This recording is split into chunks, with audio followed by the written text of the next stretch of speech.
This is no longer funny. This thing no longer funny at all. And they watch Seyi Law, this thing no funny again. Honestly, you need to look into the way as he take they address this whole thing, because he just be like say they spit for Nigeria face. If you want to defend these people, no wahala. But no, just use this kind of thing. No make sense at all. And they watch the interview where they talk say, waiting you want the government to do now, make them live less flamboyant, and that is why you appreciate the fact say President Tinubu buy Escalade instead of Maybach. What is going on? Which is why I love the fact that Mr. President didn't choose to buy a Maybach. He went for an Escalade, which is cheaper than the Maybach, by the way, because some people don't even know this. Hey! What is going on? Saying try, as in say he's helping us. Say instead of Maybach, you go buy Escalade. Jesus God. See, before I talk something, when I talk and for a mouth, go listen to that. Make you see as the thing sound. A country where they cry say things no they go well. Say things people are buying. Food stuff they high. Now you they appreciate the government. Say instead of Maybach, you go buy Escalade. Do you know how much Escalade is? The Escalade where you buy now go get bulletproof and all this thing bomb proof and the rest. If they pursue 1 billion naira, a car where you buy for country where people no seafood chop, and you they appreciate, you they defend this kind of thing. They talk say buy private jet. They talk say governor president, for crying out loud, a president that governs about 200 and something million people. Say he deserve him private jet. So waiting in na prestige, you not just come, no be to govern people, no be to do good policies. He did, they take care of himself. They take people say baby step of pain. You supposed to lead by example with the baby step of pain. They live flamboyantly. Buy yacht. Vice presidential lord, you finish him with how many billion naira? Install solar energy with 20 something billion naira. While people are living in pain, people are saying that things are not going well. Then you come out. They tax people, the poor people again on top. Then you tell people say, I mean, you know the reason this thing. Seyi Law, how far now? I mean, sit down. I be in intentional. They do this thing intentional. I go look this thing finish. It sounds so right to you. You talk to me, you talk him. Say instead of make you buy Maybach, you buy a Escalade. This is just like saying kidnappers, instead of to buy 2 people, they buy 1. You appreciate kidnappers. They've done well. I mean, what is going on? We don't lose our sense of reasoning because of politics, because we get people who want support. You know as that thing takes sound. Seyi Law, look at me, I beg you. You be like, you don't make sense at all. I don't even know you like this.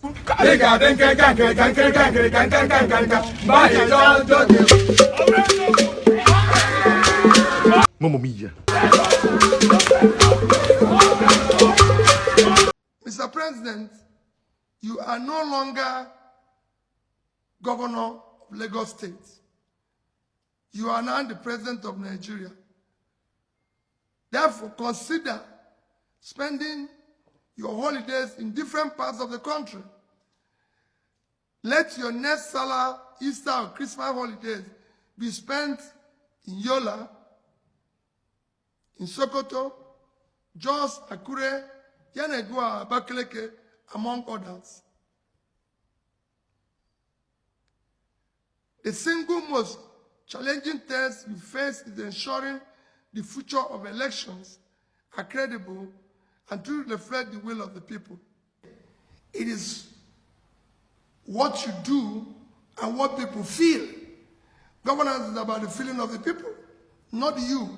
We are so occupied about election, just like we're so occupied about power capture, that we refuse to deal with our issue. We have people who are dying because of bags of rice, half bag of beans. People are dying. We've just lost several people. I was in IDP camp yesterday. I was in hospital yesterday, where we don't have basic things. I'm talking about 2027. That's not what I'm preoccupied with. I'm not preoccupied by what I said, the urgency of today. Let people put food on their table. Let there be medical care in our primary health care. Okay, lastly, His Excellency. That is not a country. We need to show more commitment to the future of our country. None of us is going to live here forever. So we must build a better society for our children. And to build it, some of us will take the risk. That is the part of what Dele and Co. also going through. And not just him, every person, even the oppositions at local government level, at state level, everywhere, are going through that. Our national debt has risen astronomically from approximately 15 trillion in 2015 to over 100 trillion today. This sharp increase has occurred within the last 18 months under the current administration.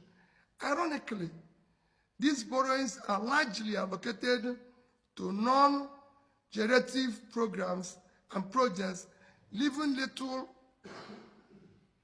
to tangible development assets. Inflation remains an all-time high. Businesses are collapsing, and manufacturing companies are barely surviving, further contributing to already high unemployment rates. We hold periodic elections that are no longer genuine. Our electoral process are visibly flawed, lacking transparency and credibility. Although Nigeria is a democratic country, the electoral process falls far below acceptable standards, with the people's vote often not counted.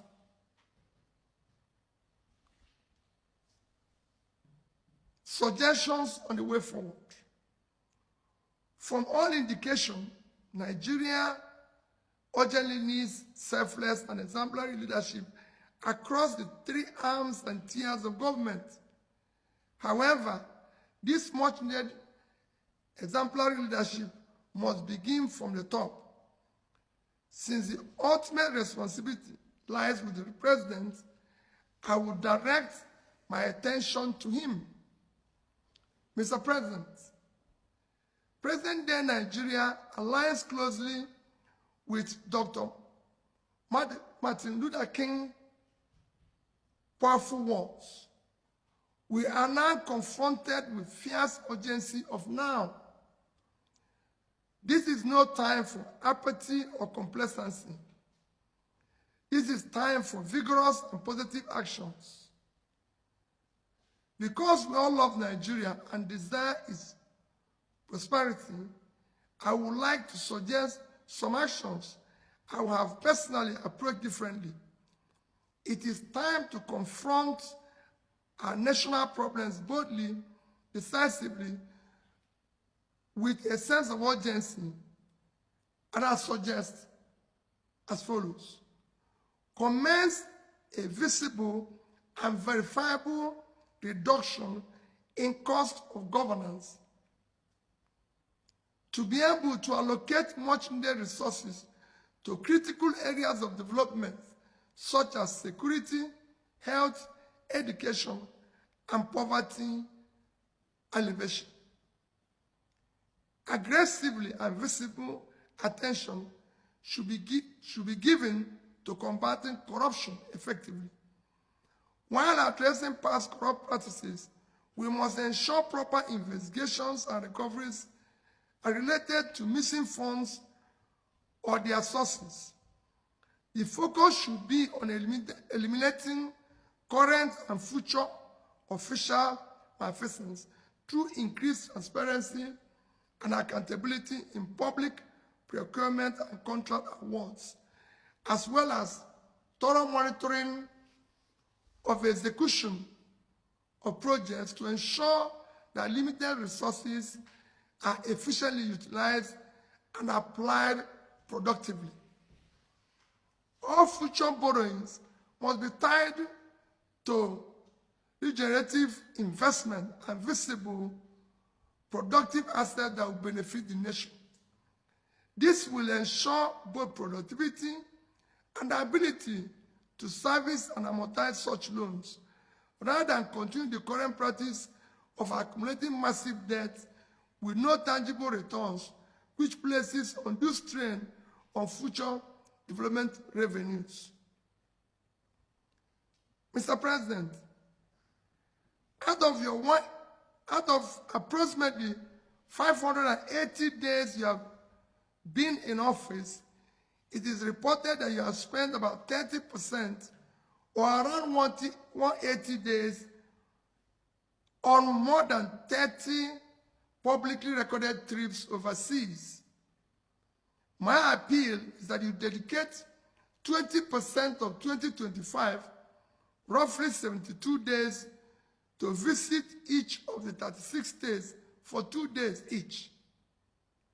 As a president, such visit will give you opportunity to better understand their economic and security situations across the country.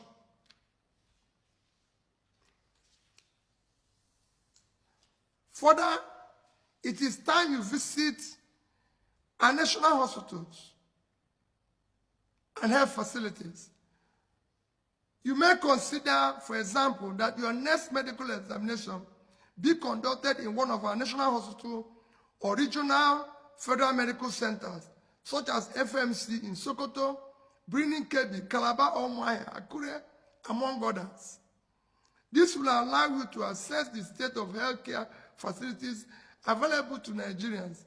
It will also help you to understand the condition of our hospitals and clinics, enabling you to make informed decisions on how to upgrade and make them efficient. Endeavor to travel by road to observe the conditions